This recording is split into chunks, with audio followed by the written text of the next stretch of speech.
అనుదిన నిత్యజీవపు మాటలు. దేవుని నామానికి మహిమ కలుగునుగాక. దేని వాక్యాన్ని చదువుకుందాము. నీ పనుల భారము యెహోవా మీద ఉంచుము, అప్పుడు నీ ఉద్దేశములు సఫలమగును.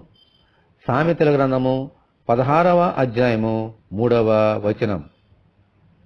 ప్రతిరోజు మనము ఎన్నో పనులు కలిగి ఉంటాం. ఇంట్లో పనులు, బయట పనులు, ఆఫీసులో పనులు. అయితే ఈ పనులన్నీ మనము చేస్తున్నా అవి మనం అనుకున్న రీతిలో జరుగుతాయని గ్యారంటీ ఏమీ లేదు. అందుచేత ఒక్కొక్కసారి నిరుత్సాహపడుతుంటాము, ఒక్కొక్కసారి ఆందోళనకు గురి అవుతాము, ఆఫీసులైతే భయపడుతుంటాం.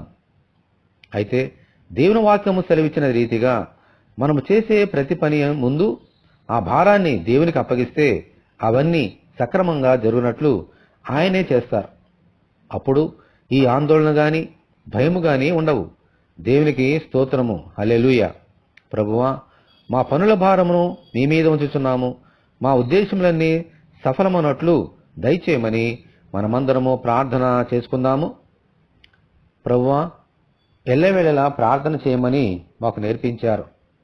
మా పనుల భారము మీ మీద ఉంచినప్పుడు మా ఉద్దేశములన్నీ సఫలమవుతాయని మాకు ఈ వాక్యం ద్వారా నేర్పించారు.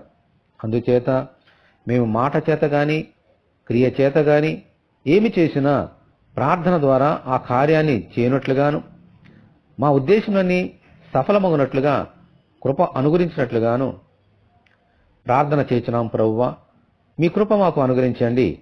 ఎల్లవేళలా మా ఉద్దేశములన్నీ నెరవేరినట్లుగా నీ ఉచితమైన కృప చేత దీవించమని, ఈ వాక్యం వింటున్న నీ బిడ్డలందరినీ దీవించమని యేసు అతి పరిశుద్ధ నామములో ప్రార్థన చేస్తున్నాము తండ్రి.